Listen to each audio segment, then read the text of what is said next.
Le 27 octobre 2005, en fin d'après-midi, 3 gamins courent, à toutes jambes, à perdre haleine, et pour 2 d'entre eux, la vie. Pour un motif fantaisiste, on a envoyé à leur trousse 4 unités de police en armes, alors que les garçons revenaient d'une partie de football et n'avaient pas leurs papiers. Ils ne sont certes pas connus des services de police, mais eux les connaissent bien. Ils savent qu'un contrôle entraînerait une rétention de plusieurs heures et obligerait leurs parents à se déplacer. Or, les parents de Zied Benna, Bouna Traoré et Mouhitine Altoune n'ont pas démissionné de leur rôle. Ils attendent de leurs enfants la ponctualité et le respect de la parole donnée. Les garçons n'ont aucune intention de les décevoir. Ils ne veulent, surtout pas, gâcher la cérémonie familiale de rupture du jeûne. Alors, le ventre tiraillé par la faim et la soif, terrorisés par la perspective d'un contrôle et impatients de retrouver leur famille, Zied, Bouna et Mouhitine vont courir. Ils courent, aux abois, jusqu'à n'avoir plus qu'une seule issue, une installation EDF.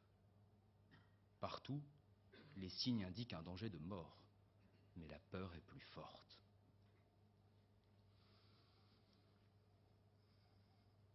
En guise d'Al-Ali, les sirènes de police résonnent. Cette police, dont le rôle est de protéger nos concitoyens et qui va laisser mourir 2 gamins. En voyant ces jeunes s'avancer au-devant d'une mort certaine, elle ne va les prévenir d'aucune façon. Elle ne va alerter ni les pompiers, ni les agents EDF. Elle va laisser se produire un drame évitable. Ce sera la mort de Zied et Bouna. Il faut lire les retranscriptions des enregistrements de police pour comprendre l'horreur de cette traque. Il faut entendre ces fonctionnaires débattre, goguenards, des chances de survie des jeunes. S'ils rentrent sur le site EDF, je ne donne pas cher de leur peau, dit précisément l'un d'entre eux. De fait, Zied et Bouna vont mourir rapidement après leur entrée sur le site, loin de cette famille vers laquelle ils couraient. L'article 13 de la Convention européenne des droits de l'homme garantit le droit à un recours effectif devant une juridiction à toute personne dont les droits fondamentaux ont été violés par des personnes agissant dans l'exercice de leurs fonctions officielles. Dans un cas semblable, où l'horreur du drame le dispute à la confusion des événements et à la médiatisation de l'affaire, il y avait un moyen simple pour le ministère public de garantir ce recours. Un moyen simple et habituel, requérir l'ouverture d'une information judiciaire. Pourtant, le parquet va faire exactement le contraire. Il va s'opposer à cette enquête. Alors quoi? Les événements qui ont mobilisé 4 unités de police, qui ont donné lieu à une course-poursuite, qui ont entraîné la mort de 2 jeunes, en laissant un 3e blessé gravement, ces événements qui ont embrasé la communauté pour une première nuit d'émeute, ces événements ne méritent pas l'ouverture d'une information judiciaire? Il faut attendre 1 semaine avant que le parquet la requiert enfin. Il ne faut pas croire que le ministère public se soit soudainement rappelé que son rôle répressif s'applique également à l'encontre des policiers. Non.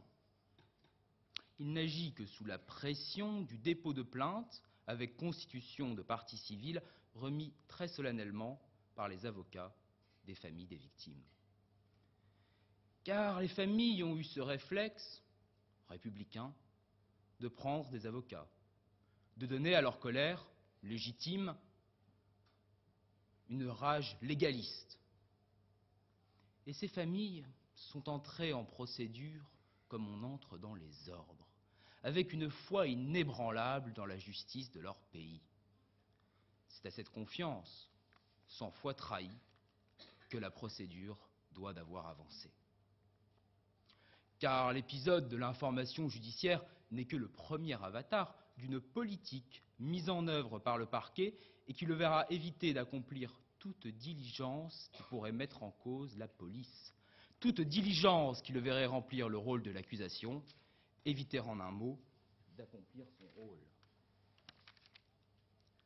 Par 3 fois, au moins, Le parquet va prouver qu'il ne présente pas les garanties requises d'indépendance à l'égard de l'exécutif et des partis, au sens du second arrêt Medvedev.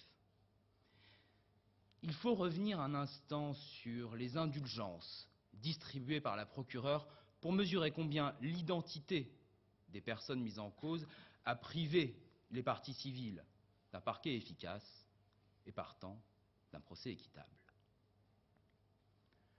Comment en effet la cause des familles pourrait-elle être entendue équitablement, au sens de l'article 6, paragraphe 1 de la Convention européenne des droits de l'homme, quand le parquet joue systématiquement le jeu de la police, quand cette figure de la répression requiert le non-lieu avec un zèle de néoconverti.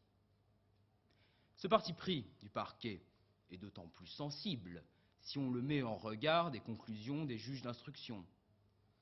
Alors que le ministère public n'avait requis l'ouverture d'une information judiciaire que contraint et forcé, ces juges vont, dès 2007, mettre en examen 2 policiers pour non-assistance à personne en danger. Et que l'on ne croit pas à quelques démonstrations de force d'un juge isolé.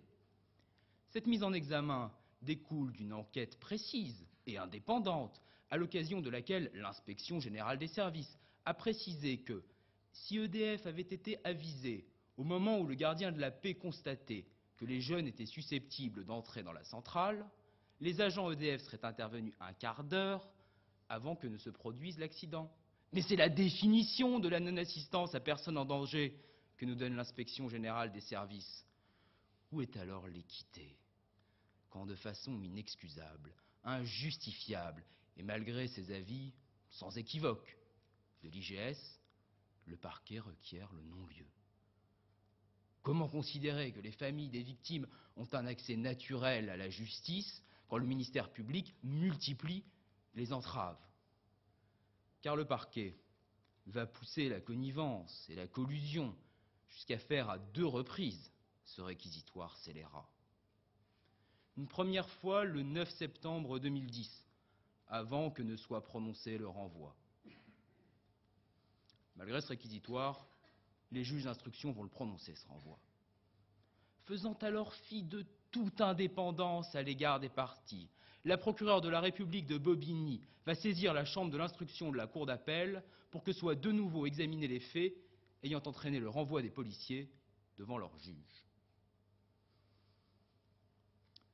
Et c'est à ce point que nous en sommes rendus aujourd'hui, à cette situation inique où les familles des victimes ne peuvent compter sur leur allié naturel, le parquet, où elles doivent composer avec le ministère public comme l'on fait avec un ennemi roué, connaisseur des intrigues des prétoires, et d'autant plus imprévisible qu'il joue à contre-emploi, tout en indulgence et en pardon. En faisant prévaloir sur son rôle répressif sa proximité avec la police, le parquet a porté atteinte de façon grave et incompatible avec l'indépendance d'un magistrat au droit à un recours effectif. Cette atteinte aux droits fondamentaux des familles des victimes est à la fois insupportable et récurrente. Insupportable parce que ses parents doivent composer avec un deuil contre nature qui les a vus perdre un fils et qu'ils ne reçoivent aucun soutien du parquet qui devrait être leur champion de justice. Pas même un réquisitoire pour oraison, mais un épitaphe écrit d'une plume serve trempée dans l'encre de la connivence. Insupportable, le comportement du parquet est également récurrent. Il existe en effet une proximité organique entre le parquet et la police, de telle sorte qu'il est illusoire d'attendre du ministère public que celui-ci se retourne contre une institution avec laquelle il travaille chaque jour, main dans la main. Au même titre que de l'exercice de l'action publique, le parquet est, au terme de l'article 41 du Code de procédure pénale, chargé de la direction de l'activité des officiers et des agents de la police judiciaire dans le ressort de son tribunal. Sa proximité avec la police est à ce point remarquable qu'à l'article 46 du même code permet au parquet d'être représenté par un commissaire ou un commandant devant les tribunaux de police. Sans surprise, dans le cas qui nous concerne, la procureure avait tôt montré ses accointances avec les forces de l'ordre. Quand le ministère de l'Intérieur, puis la préfecture, élabore la thèse, mensongère, selon laquelle les jeunes auraient tenté de commettre un cambriolage, mais n'auraient pas été poursuivis. Des interrogations frappent l'homme de bon sens. Mais que faisait la police?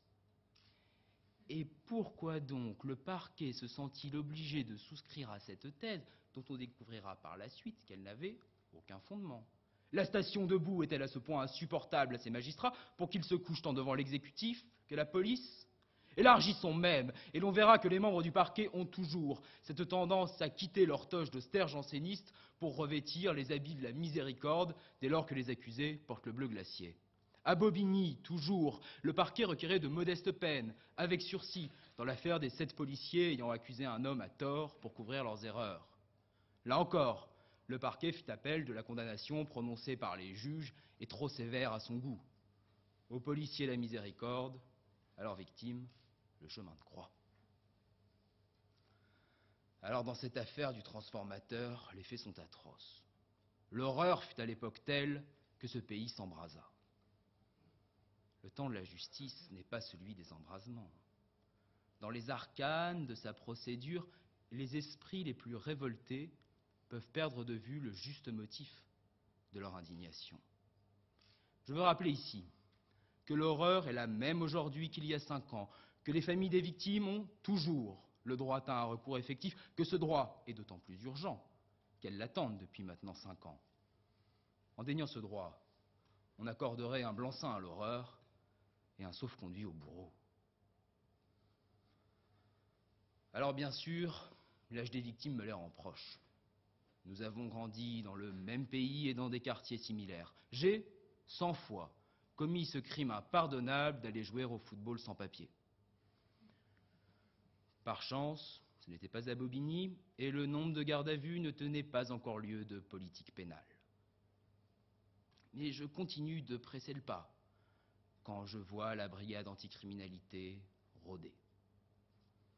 Ce n'est pas pour marcher tranquille que je vous demande de donner de l'écho à cette affaire.